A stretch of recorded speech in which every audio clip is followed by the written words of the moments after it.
Hello friends, मैं आपकी दोस्त सुधा सिंह विकलांग साथी ट्रस्ट के दिव्यांगम चैनल से आप सबका स्वागत करती हूं और आशा करती हूं आप लोग स्वस्थ होंगे।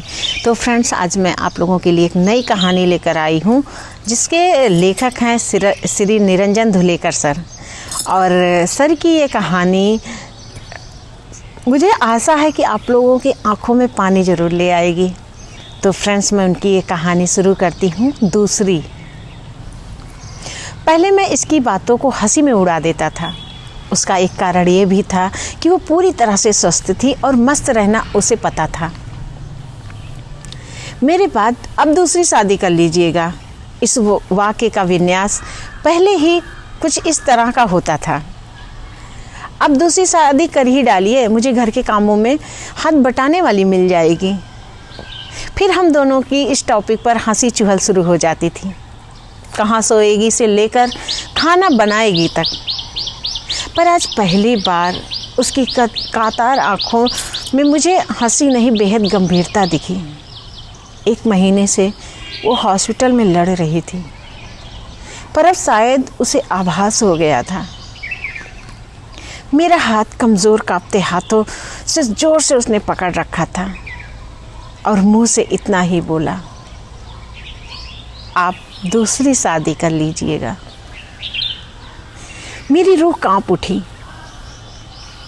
मैंने सर पर हाथ फेरते हुए कहा, जब मेरा एक्सीडेंट हुआ था और मेरे हालात सीरियस थे, तब तुम मेरा हाथ पकड़कर एक गाना गाती थी, जीवन सीमा के आगे भी आऊंगी मैं संग तुम्हारे, जीवन सीमा के आगे भी आऊंगी मैं संग तुम्हारे। अच्छा बताओ, जब इस गाने में आऊंगी हो सकता है तो आऊंगा क्यों नहीं हो सकता? चलो जल्दी घर चलो। पता नहीं इसे क्या हुआ, 1 हफ्ते में उठ बैठी और एकदम फिट। और घर पहुंचते ही वो झिड़की शुरू, आप दूसरी ले आइएगा। तो फ्रेंड, ये सर की कहानी, निरंजन धुलेकर सर की कहानी है। उनकी कहानी वाकई बहुत अच्छी होती है और मैं आशा करती हूँ आप लोगों को बहुत पसंद आएगी। और एक बात है ना कि पति पत्नी में चाहे जितनी लड़ाई हो, चाहे जितनी बहस हो, पर ये जो दूसरी वाली बात होती है ना, ये किसी ना पति को ही हजम हो जाए, पर किसी पत्नी को हजम नहीं हो सकती। वो भले मरने की सीमा पर पहुँच जाए, पर वो अपने मुँह से ये नहीं कहेगी।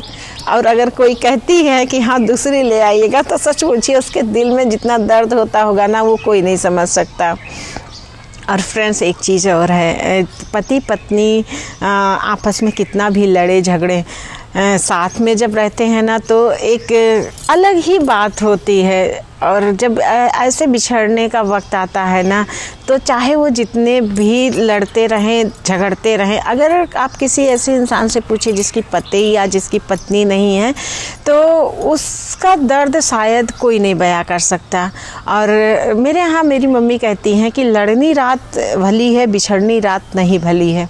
तो पति पत्नी का रिश्ता है ही ऐसा, थोड़ा नोक झोंक, थोड़ी लड़ाई झगड़ा, थोड़ा सा प्यार और थोड़ी सी बातों पर बहस। अगर ये सारी चीज़ें ना हो तो ये रिश्ता भी नीरस लगने लगता है। तो फ्रेंड्स, ये कहानी सर की दूसरी वो वाकई मुझे बहुत अच्छी लगी और मैं आशा करती हूँ आप लोगों को भी अच्छा लगेगा। और अक्सर आप लोग जब पति पत्नी लड़ाई करते होंगे तो अक्सर ये बातें होती होंगी कि दूसरी ले आइएगा, मैं नहीं अच्छा काम कर पा रही हूँ तो जाओ ना, जाओ कोई दूसरा ले आओ। पर अगर जब दूसरा ऐसे ना, अगर पति लोग कह देते हैं कि अच्छा तुम ये काम नहीं कर पा रहे हो, मैं कोई दूसरी ले आऊँ, तब फिर वो ना बहुत गुस्सा लगती है, बहुत जलन होती है। तो पति पत्नी। और एक चीज़ और फ्रेंड्स, अगर आप के मियाँ बीवी में कोई भी किसी की तबीयत ख़राब है, कुछ दिक्कत है, तो अगर आप सिर्फ प्यार से उसे ये एहसास करा देंगे कि तुम्हारे अलावा मेरा कोई नहीं है, तो उसके अंदर एक अलग सा जोश आ जाता है। वो अलग से ही अपने आप को, मतलब वो इंसान अलग से ही सही हो जाता है।